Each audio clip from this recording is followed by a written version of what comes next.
नमस्कार, KP news के bulletin में आपका स्वागत है। मैं अश्विनी आपके साथ। आइए एक नजर डालते हैं आज के मुख्य समाचारों पर। तेलंगाना में विधायक प्रभु चौहान का चुनाव प्रचार। ग्राम पंचायत सदस्य सोमनाथ मुधोल ने बीदर में जिला पंचायत के उप सचिव सूर्यकांत बिरादर से शिकायत कर ज्ञापन सौंपा। सरकार बदलने की मांग के बीच केपीसीसी अध्यक्ष DKS ने प्रतिबंध आदेश जारी किया। गरीबी से निपटने के प्रयासों के लिए बेंगलुरु स्थित छात्रों को संयुक्त राष्ट्र से मान्यता मिली। फिलिस्तीन के आम लोगों की मदद के लिए आगे आया भारत। हवाई मार्ग से भेजी दवाएं और राहत सामग्री। महादेव बेटिंग ऐप क्रिएटर्स ने वनुआतु नाम के ओशियन देश की ली थी नागरिकता। ईडी की चार्जशीट में बड़े खुलासे।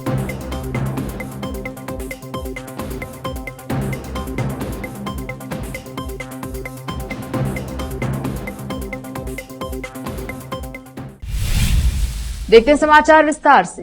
पूर्व मंत्री और औराद के विधायक प्रभु बी चौहान तेलंगाना राज्य के संगारेड्डी जिले के चुनाव प्रभारी हैं। उन्होंने तेलंगाना राज्य के संगारेड्डी, जहीराबाद, नारायणखेड, अंदोल और पटंचर विधानसभा क्षेत्रों का दौरा किया। विधायकों ने संगारेड्डी जिले के सभी विधानसभा क्षेत्रों का दौरा किया और कोर कमेटी, तालुका पदाधिकारियों की बैठक की और आगामी चुनाव में पार्टी को जीत दिलाने के लिए पार्टी पदाधिकारियों द्वारा किए जाने वाले कार्यों पर सुझाव दिए। उन्होंने आगामी विधानसभा चुनाव में पार्टी को जीत दिलाने के लिए की जाने वाली तैयारियों पर चर्चा करने के लिए पार्टी के मंडल, महाशक्ति केंद्र और बूथ अध्यक्ष और महत्वपूर्ण पदाधिकारियों के साथ नियमित बैठकें की। विशेष संवाददाता की रिपोर्ट।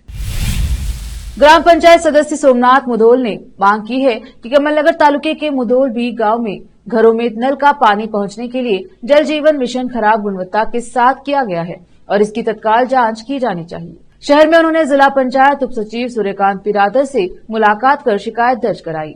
लाखों रुपए खर्च कर किए जा रहे कार्य में सरकार की गाइडलाइन का पालन नहीं किया जा रहा है। मनमर्जी से सड़क खोदी जा रही है, उसे बीच में छोड़कर कहीं और सड़क खोदी जा रही है। उन्होंने शिकायत की है कि इससे वाहनों के आवागमन और सार्वजनिक आवाजाही में दिक्कतें आ रही हैं। गड्ढे खोदने और पाइप लगाने के दौरान पहले से ही पानी की आपूर्ति कर रहे पाइप दीवारें क्षतिग्रस्त हो रही हैं। पानी प्रदूषित हो रहा है। उन्होंने आरोप लगाया कि संबंधित अधिकारियों व ठेकेदारों का ध्यान आकृष्ट कराने के बावजूद इस संबंध में कोई कार्यवाही नहीं की गई।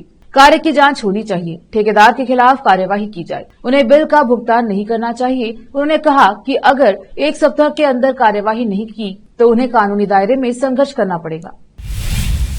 मुख्यमंत्री सिद्धरामैया के करीबी सहयोगियों सहित कांग्रेस नेता 2.5 साल बाद सरकार में बदलाव के बारे में बयान जारी करने में स्वतंत्रता ले रहे हैं। हम प्रमुख मंत्री और केपीसीसी अध्यक्ष DK शिव कुमार के सभी नेताओं पर प्रतिबंध लगाने का आदेश जारी किया। वह इस बात से शर्मिंदा दिखे कि विधायक अशोक पट्टन समेत पार्टी के कई नेताओं ने सरकार में बदलाव के बारे में खुलकर बात की है। दिलचस्प बात यह है कि शिव कुमार ने फेरबदल पर पट्टन की राय से पूरी तरह इनकार नहीं किया। उन्होंने कहा, पार्टी के भीतर कुछ मुद्दों पर चर्चा चल रही है। मैं यह बात खुलकर नहीं कह सकता। मैं इस पर चर्चा नहीं करने जा रहा हूं। मेरे पास जो जानकारी है उसके मुताबिक ऐसी कोई चर्चा नहीं हुई है। उन्होंने निर्देश दिया, किसी भी विधायक को सत्ता में हिस्सेदारी, समर्थन और अन्य मुद्दों पर मीडिया के सामने बात नहीं करनी चाहिए।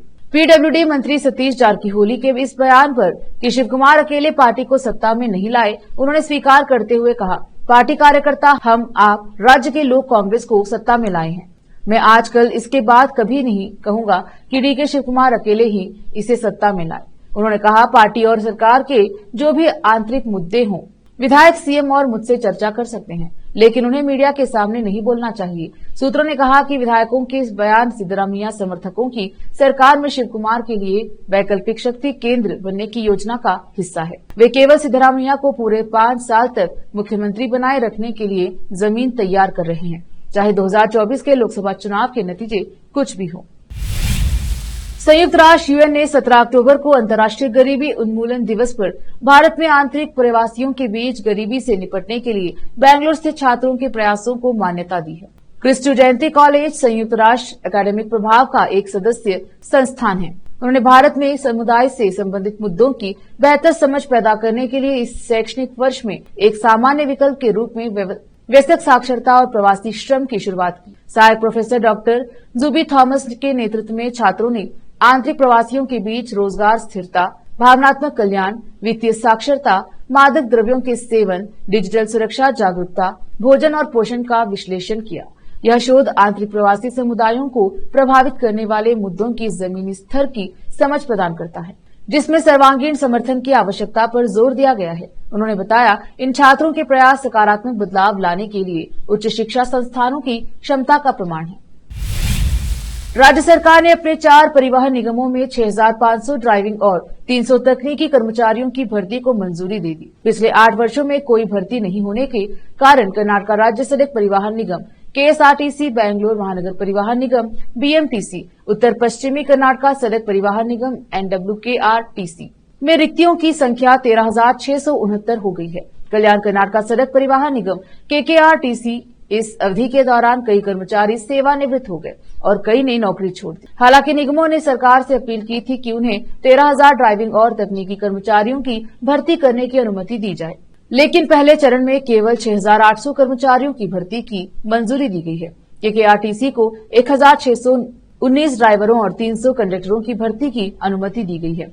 इससे राज्य को कुल मिलाकर 8,719 ड्राइविंग और तकनीकी कर्मचारी मिलेंगे। लेते हैं छोटा सा ब्रेक, जल्द लौटेंगे ब्रेक के बाद।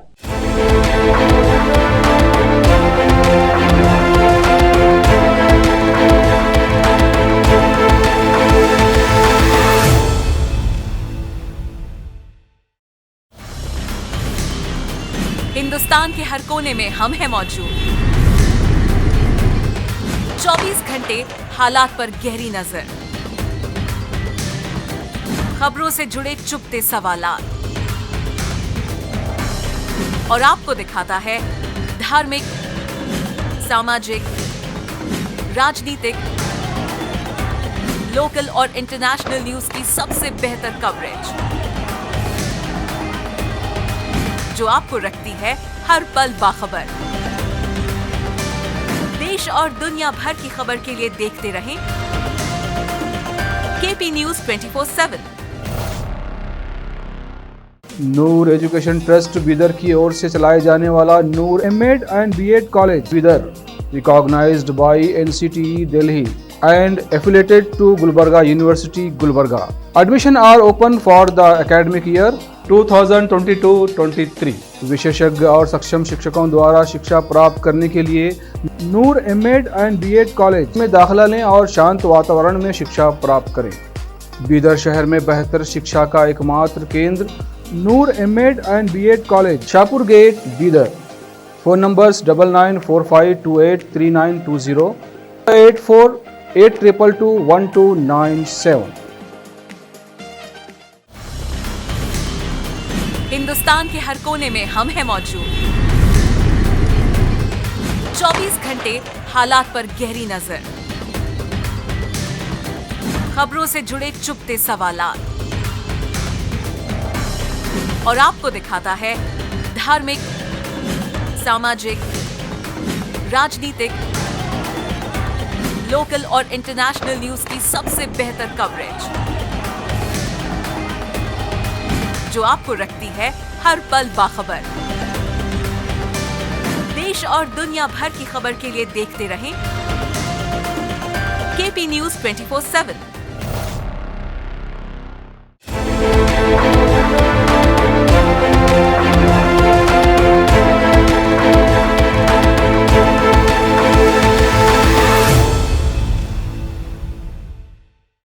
ब्रेक के बाद स्वागत है आपका। चलिए देखते हैं देश और विदेश के समाचार। इजरायल और हमास के बीच युद्ध पिछले कई दिनों से जारी है। इस युद्ध की वजह से तमाम आम लोगों को दिक्कतें हो रही हैं। हजारों लोगों का घर उजड़ रहा है, खाने के लिए खाना नहीं है और प्यास बुझाने के लिए साफ पानी की भारी किल्लत है। लोग खुली सड़कों पर सोने को मजबूर हैं। इसी बीच फिलिस्तीन के आम नागरिकों की मदद के लिए भारत आगे आया है। विदेश मंत्रालय के आधिकारिक प्रवक्ता अरिंदम बागची ने रविवार को कहा कि भारत ने फिलिस्तीन के लोगों के लिए मानवीय सहायता भेजी है, जिसमें चिकित्सा सहायता और आपदा राहत सामग्री शामिल है। अरिंदम बागची ने बताया कि चिकित्सा आपूर्ति में आवश्यक जीवन रक्षक दवाएं और आपातकालीन चिकित्सा स्थितियों से निपटने के उद्देश्य से सुरक्षात्मक और सर्जिकल वस्तुएं शामिल हैं। इसके साथ ही तत्काल राहत के लिए मानवीय सहायता में तरल पदार्थ और दर्द निवारक दवाओं को शामिल किया गया है। लगभग 32 टन वजनी आपदा राहत सामग्री में टेंट, स्लीपिंग बैग, तिरपाल, जल शोधन गोलियां, आदि शामिल हैं। विदेश मंत्रालय के प्रवक्ता ने बताया कि भारत राहत सामग्री लेकर भारतीय वायुसेना का C-17 विमान सुबह 8 बजे हिंडन एयरबेस से रवाना हुआ। यह दोपहर 3 बजे IST तक मिस्र के एल आरिशा हवाई अड्डे पर उतरेगा। यहां से ट्रकों की मदद से आगे राहत सामग्री पहुंचाई जाएगी। सोशल मीडिया प्लेटफॉर्म एक्स पर अरिंदम बागची ने कहा, भारत फिलिस्तीन के लोगों को मानवीय सहायता भेज रहा है। फिलिस्तीन के लोगों के लिए लगभग 6.5 टन चिकित्सा सहायता और 32 टन आपदा राहत सामग्री लेकर IAF का विमान C-17 मिस्र के एल आरिश हवाई अड्डे के लिए रवाना हो गया है। महादेव बुक बैटिंग एप्लीकेशन मामले की जांच कर रही ईडी ने रायपुर कोर्ट में चार्जशीट दायर की है। इस चार्जशीट में कई अहम खुलासे हुए हैं। चार्जशीट में ईडी ने बताया कि महादेव ऐप के क्रिएटर और प्रकोटर सौरभ चंद्राकर रवि उप्पल ने वनुआतु, जो कि एक ओशियन कंट्री है, उसकी नागरिकता ले ली थी। इस देश का ईडी को उनका पासपोर्ट मिला है, जिसे चार्जशीट का हिस्सा बनाया गया है। प्रवर्तन निदेशालय ईडी के मुताबिक इसी पासपोर्ट का इस्तेमाल करके आरोपी विदेश यात्रा करते थे और एजेंसियों की आंख में धूल झोंकने का काम करते थे। भारत की कई जांच एजेंसियां इन मास्टरमाइंड की तलाश में हैं, जो करोड़ों के अवैध बैटिंग ऐप के पीछे हैं। चार्जशीट में यह भी बताया गया है कि दोनों आरोपियों ने वनुआतु पासपोर्ट का इस्तेमाल कर ऑस्ट्रेलिया वीसा के लिए भी अर्जी डाली थी। दोनों ही आरोपियों ने अब तक अपनी भारत की नागरिकता नहीं छोड़ी है। ईडी ने अपनी 8,887 पन्नों की चार्जशीट में बताया है कि इन आरोपियों ने अवैध बैटिंग एप्लीकेशन के माध्यम से 6,000 करोड़ की कमाई की है। ईडी ने चंद्राकर और उप्पल के खिलाफ लुकआउट सर्कुलर LOC जारी किया है। वही एजेंसी उसके खिलाफ रेड कॉर्नर नोटिस RCN निकालने की तैयारी में भी है। ईडी ने चार्जशीट में बताया कि महादेव बुक एप्लीकेशन को हैदराबाद में डेवलप किया गया था। शुरुआत के दिनों में चंद्राकर और उप्पल हैदराबाद बेलासपुर यात्रा करते थे और वहां बने एप्लीकेशन का ID और सॉफ्टवेयर पैनल ऑपरेटर को दिया जाता था ताकि अवैध बैटिंग की जा सके। ईडी ने खुलासा किया कि उस समय बैटिंग एक्टिविटी को वीडियो गेम के फॉर्मेट में दिखाया गया था और पैसों को पॉइंट के रूप में इसीलिए दिखाते थे ताकि बैटिंग के नियमों को छिपाया जा सके। इस ऐप पर जो भी कोई जीतता था या हारता था तो पैसे कलेक्ट करने के लिए लिंक भेजी जाती थी। अरब सागर में उठा चक्रवाती तूफान तेज काफी खतरनाक हो सकता है। मौसम विभाग ने अलर्ट जारी करते हुए कहा कि अगले 24 घंटों के दौरान इसके और गहरे दबाव में बदलने की संभावना है।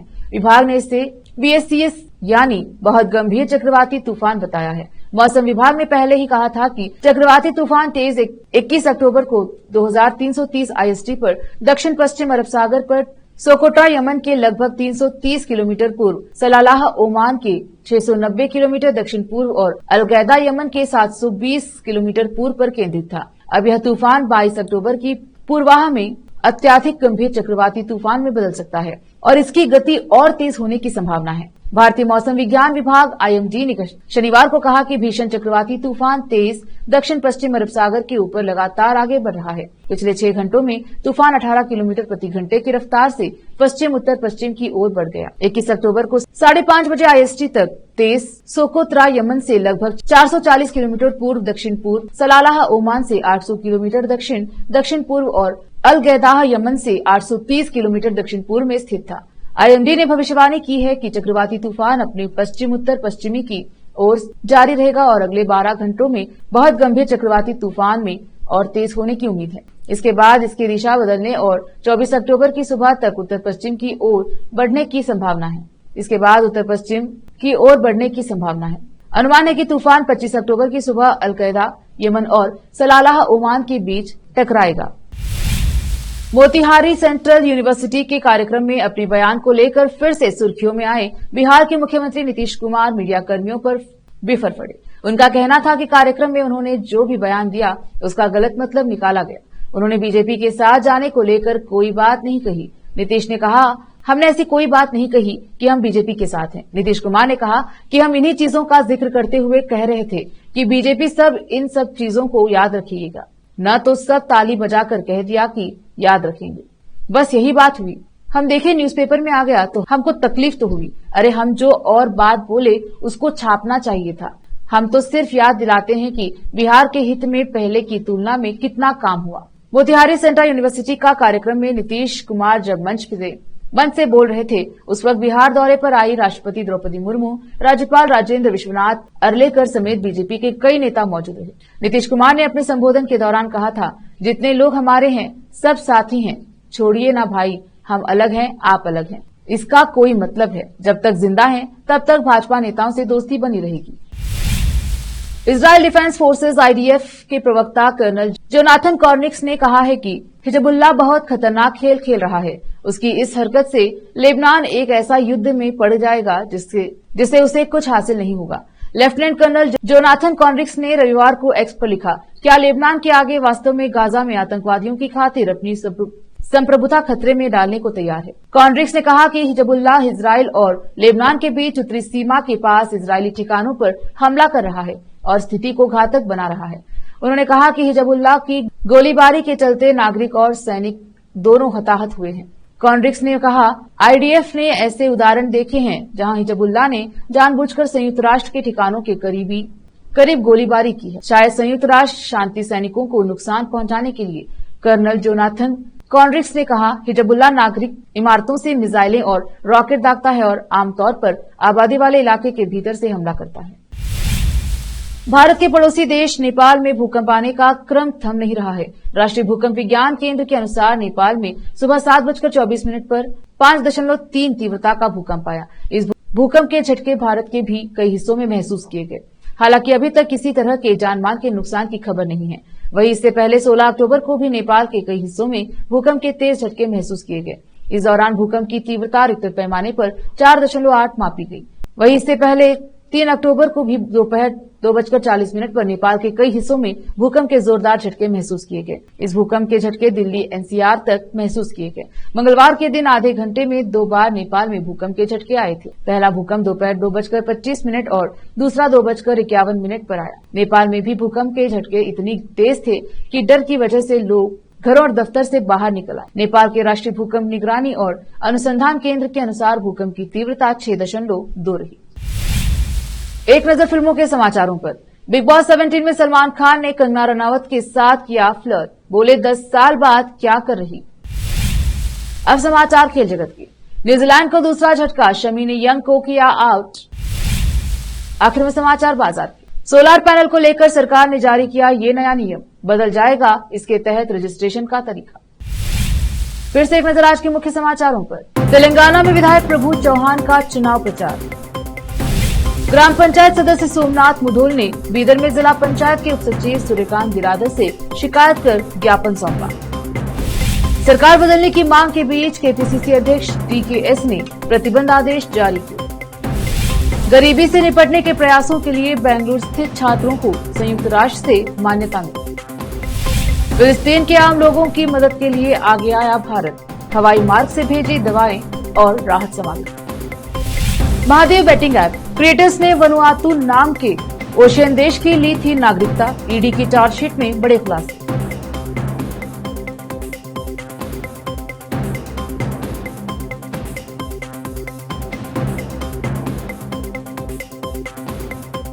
KP न्यूज के बुलेटिन में आज इतना ही। देखते रहिए KP News 24/7। धन्यवाद।